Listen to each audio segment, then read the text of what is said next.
Hi, and welcome to another exciting episode of the Andre The Beast Crayton Show, where we're going to continue the interviews with the new event that's happening at the Good Spot, Flavor Fridays. I'm pleased to have in studio one of the great upcoming comedians. In studio right now, Mr. Jimmy Medina. What's up, big guy? Hey, what's going on, Andre? How you doing? I'm doing great. So let's get right down to it, because you shared a lot of information with me, and a lot of it was very, very heartfelt. Tell the viewers a little bit about you before we get started. Well, I grew up in New Jersey. You know, that's where it all started, because basically that's where I started, you know. That's where I came out of my daddy's ball sack. It all started in Jersey. But now I'm in Indiana. I had to move to Indiana when I was 14 years old because basically, sadly, both my parents passed away. And yeah, it was a very traumatic event, and it was sad. And at the time, my brother, he took me in. My older brother, he took me in, and he was moving to Indianapolis, so I moved in with him. Jersey to Indianapolis. Yeah. Why the journey for your brother? Why the journey from Jersey to Indianapolis? That's a great question. I mean, I still ask him to this day. I'm like, why? Why, man? You don't go from Jersey and go, let's go to Indiana. Yeah, I know. He said it was because his job paid double the amount here. Okay. Plus, the rent is cheaper. Have you seen the rent in New Jersey? Yeah. Yeah, it's $1,500 just for a studio. That's like half this studio, bro. I'm like, what the fuck, bro? And that's not even including utilities.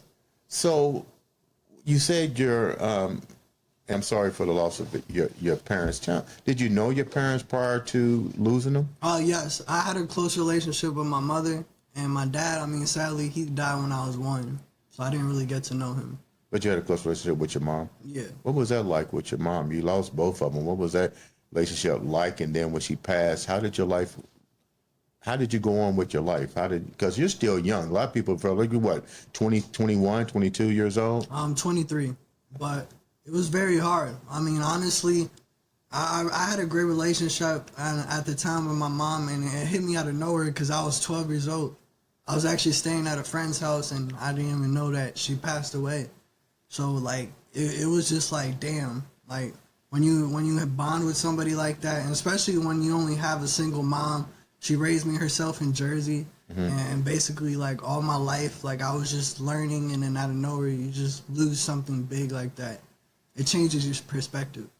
When you say it changes your perspective, what do you mean by that? Like looking at life, like, I wasn't, like, the best kid. I was a little hood rat sometimes. Wait a minute. Explain the hood rat. At 12 years old, how in the hell are you a hood rat at 12 years old? I was getting to fights, man. I was. But, like, I won a couple. I did not win a couple. Right. We ain't going to talk about the ones I didn't win, all right? Right. But what matters is that I just was indefinite sometimes. Okay. But I definitely wanted to change my ways. I didn't want to be bad no more after my mom passed.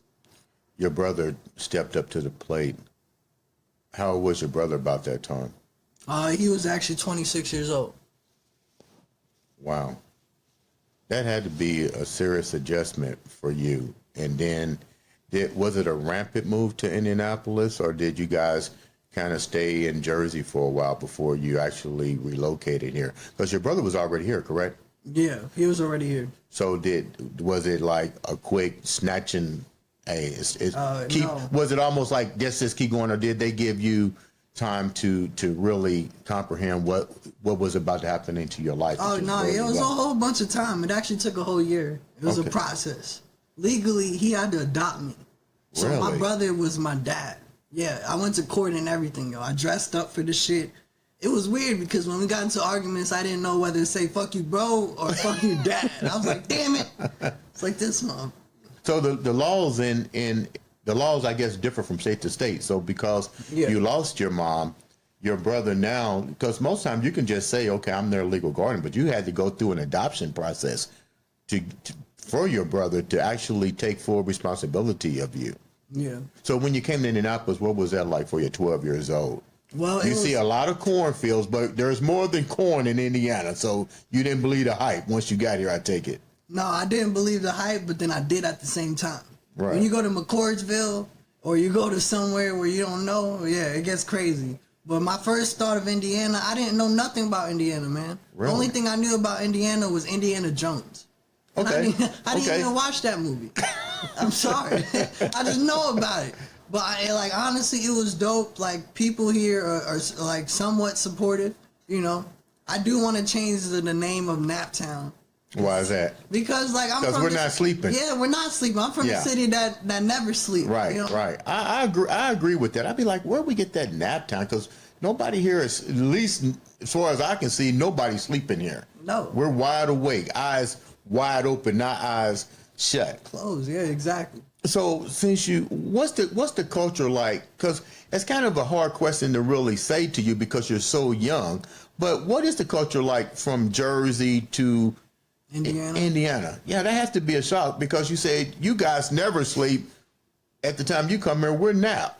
Yeah. No, yeah, people in New York are doing cocaine every day. Oh, You know, well, they're we're not waking- doing all that here. I see what you're talking about. We are definitely Mayberry and the Grid. We're going to sleep at a certain time of the night. Is that everything's fast paced down there. I would say the culture is different because there's a lot of entertainment. The comedy is promoted in a big way. People are out there holding signs. I seen a girl and a sign on her back, Times Square, just walking around. Comedy show, comedy show. I'm like, damn, bitch, how much are they paying you? I know your back hurt right now. You know what I'm saying? Like, she better not be getting minimum wage. It was crazy, but like people are just lively. You got people breakdancing in the streets. Boom, boom, boom. You got motherfuckers jerking off on the streets. You gotta Really? watch out for that too. And the trains. Yeah, literally. How many times have you ridden the train? A lot, yeah. Is it anything like Jerry Seinfeld? It's somewhat like that. Yes. Really? Yeah, because I mean, you just never know what to expect. Every train ride is different, but it only costs $1.50. Give me an $2. idea of when you say every train ride is different. Because when I see any pictures that have to do with Jersey, New York, and they getting on the what's it called, the E, the L's, and the FBI's. Train, yeah. Yeah. What's it? You said it's a different experience every time. Tell me like one experience that you had on there that was different each time. So basically, one time there was this homeless dude. He was like chilling, and out of nowhere, he started begging people for change. It started going okay until some dude said no, and he got mad. Next thing I know, he was ready to fight somebody. The homeless dude was ready to fight somebody because they said no. I'm like, damn, okay, this is not what the fuck I expected to go down. People, they get in the face. The homeless dude almost gets knocked out. Really? Yeah, when he started the fight. How do homeless people be on the train? Isn't there somebody on there say, hey, you know, need to get off. You need to get off. Exactly. So nobody monitors, just get on and you can stay on there forever? Nope. You can stay on there for a while, yeah. If you play your cards right. Really? Just switch your clothes. They won't notice. Jesus. What are some of the things that you notice here in Indiana? You've been here for a while. What are some of the things that you notice that have, because you came from a situation to where you lost your parents, you're trying to adjust. What are the good things since you got here? Because now this is your home. What are the good things that Indiana has given to you to help you to evolve into the young man that you are? It's given. Because get real, that had to be hard. And it's not like, you know, life, people say life goes on, but it does go on, but it's hard. And that 20 some years, just now turning 20, you had a journey. What is Indiana about to you as far as helping you to navigate and grow as a young man? So Indiana's brought to me a good community. I've got a lot of friends and supporters in this state, and it's definitely given me a platform because I started my comedy career here in 2017, Crackers Comedy Club. I don't know why they call it Crackers. We gotta change that shit. Cause damn, man, that's like me. It's been probably Crackers for several years. Yeah. Crackers and Cracker Barrel need to get canceled. I'm here and I'm playing. They don't need to get canceled, but we need to change the names. We need to change the names, damn it. Okay. This shit ain't right. What got you down to comedy? You're young. How did you manage to pick being a comedian as your now occupation? I mean, I took it full time. It's my passion. I truly love it. I decided to take it full time when I was 19. I moved out at 19 years old. I had my own apartment, and I pretty much just fell in love with comedy. What was your first joke that got you down there? Did somebody laugh at you? Tell a joke and say, "This is what I'm gonna be. I'm gonna be a comedian." It was more like I was always a younger class clown. When I was in Jersey, I used to make people laugh. Really? Like I said, I like to just be the center of attention, and maybe sometimes for the wrong reasons, but sometimes for the right reasons. So you like to fight? Well, no, I didn't like to fight, okay? And then tell a joke. But don't try me. Yeah, that's what I was saying. When I was a kid, I used to be on jokes. You're young, and you're getting into a career that isn't easy. What are some of the things that you've seen in the comedy field that you think may be tough for you, and how are you going to really make a difference and succeed in this? Because I don't have the kahunas to stay up there and tell jokes. I'd be afraid somebody won't laugh. Then I'd be like, what the hell? How are you going to, what's your strategy here? What I've seen is that it's all about consistency. I've seen like certain people try it and then not actually build it. See, I have a passion for it, and I look up to a lot of people like Kevin Hart, Chris Rock, Dave Chappelle, and I can name, the list goes on, Whitney Cummings. Just a lot of people, just do their thing and hustle. So it's all about how bad you want it. Which comedians do you actually take your advice from? I take my advice to anybody that actually sounds like they know something. Because you can learn something just from somebody who just started, honestly. Mm-hmm. Like in anything in life, people will teach you stuff every day. Who's your favorite comedian? I would definitely say either Eddie Murphy or Kevin Hart. Eddie Murphy or Kevin Hart. Why those two? Because their energy is just crazy. Martin Lawrence as well. Like, he's one of the best hosts ever. And, like, Kevin Hart's just, like, a great storyteller. He's just a great storyteller. He's kind of what got me into comedy. He's actually the first comedian I ever watched. What is your story about being a comedian? What do you do? What's your style? So my style is I'm a great storyteller as well. I like to tell my story about my life, growing up to Jersey, going to Indiana, now being in Indiana, being 23 years old. I turned 21 during the pandemic, so that was crazy. I was like, what the fuck? You want to know how I spent my 21st birthday, bro? How? On a Zoom call, damn it. I was like, what the fuck? This is depressing. The Wi-Fi started lagging and shit. I'm like, damn, man. Can you take a shot for me virtually? It was horrible. 23 years old. I keep reflecting on that because you still got a lot ahead of you. A lot ahead of you. How many shows have you actually done so far? To be honest, I'm losing count. Really? I've done a lot, yeah. In the last 3 years, I really went hard, and I started getting paid for shows. And I just been going out of town. I actually have 3 shows in New York next month. Then I have 2 shows in Cali, and the end of the month. What was your first show like? Oh, so my first show, I got paid in all once. I'll tell you that I felt like a stripper that night, man. I felt pimped out. Oh, yeah. Literally, shout out to my dude Nate Robinson, and not the basketball player or boxer, the dude who got knocked out, but he's a comedian. He's a good comedian out here, the local comedian, Indianapolis, Naptown. That's my boy. But he put me on to this show. We did it out in Muncie, Indiana. It was at this bar and grill, and I had a great time, man. I definitely didn't know what to expect, but it was a great show. What was a show that you did that wasn't so great? Oh, damn. I mean, because I know you're a comedian, you're an entertainer, and I mean you have to get the crowd. What about one of those shows that you went to and nobody was feeling nothing? And how did you react to that? How did you overcome it? Because you're a comedian, you want to make sure that your job is to entertain people. You don't want to leave.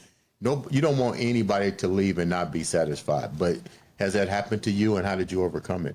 I never exactly bombed the whole set. I have told a joke at an open mic and it hasn't hit, right? but I always pick back up. Because I'm that type of person who I have 5 minutes, just like I tell my girl, we going to get through this shit. All right? We going to get through it. So if one don't work, I'm going to hit you with another move, bitch. Boom. You know what I'm saying? So I'm going to just keep powering through the set. No matter what, I always come prepared. I rehearse before I go to the set.